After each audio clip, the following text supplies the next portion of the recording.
බුදු හිමි වැඩ සිටි ඒ පුණ්‍ය භූමියේ අපිත් ඉපද සිටියානම්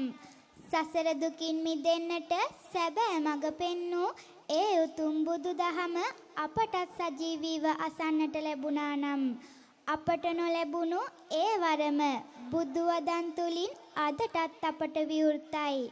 වසර ගණන් ඈතට දිවෙන ඒ උතුම් බුද්ධ කාලය සිහිපත් කරමින් නොදුටුවේ බුදු පියාණන්ගේ නොඇසූ බණපද ගැන අප සිත් සසල කරන රඹුක්කන සිද්ධාර්ථ හිමියන්ගේ ගී පදවලට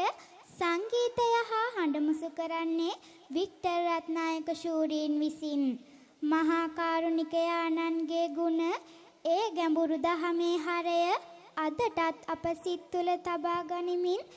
නොදුටුවේ යුගය ගැන නොවසූ ඒ බුදු බණ පද ගැන ගයන්නට මාගේ මේ ආරාධනය